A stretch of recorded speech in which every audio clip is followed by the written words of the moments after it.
Menteri Perhubungan RI Dudi Purwagandi menegaskan kesiapan penyelenggaraan angkutan Lebaran 2026 di Provinsi Sumatera Selatan saat memimpin rapat koordinasi di Geri Agung Palembang, Sumatera Selatan.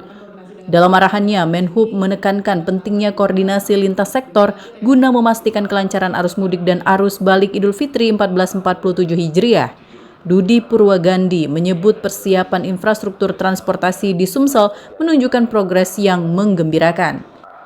Telah dilakukan perbaikan jalan baik jalan tol maupun jalan nasional, menunjukkan progres signifikan dan ditargetkan selesai sebelum hari puncak arus mudik.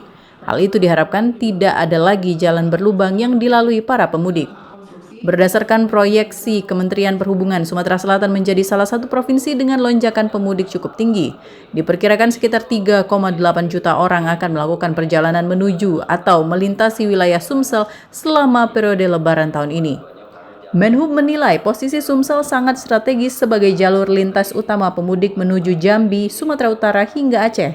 Karena itu kesiapan jalan tol maupun jalan arteri menjadi perhatian serius pemerintah pusat.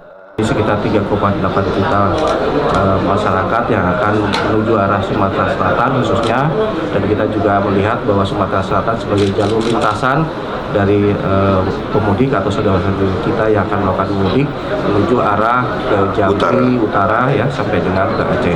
Jadi perlu kiranya kami memberikan perhatian karena banyak jalan, panjang jalan kemudian yang digunakan, dan juga tidak hanya jalan tol maupun juga jalan arteri yang akan digunakan oleh para pemudik. Saya secara khusus minta dengan Pak Menteri untuk penambahan flight, Pak.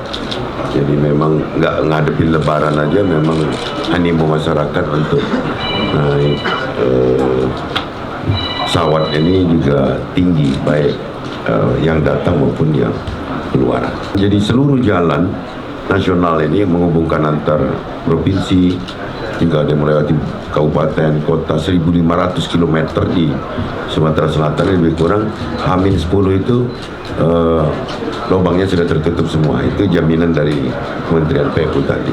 Untuk mendukung kelancaran arus mudik, pemerintah juga menyiapkan sejumlah kebijakan, termasuk pemberian diskon tarif tol pada periode tertentu selama angkutan Lebaran.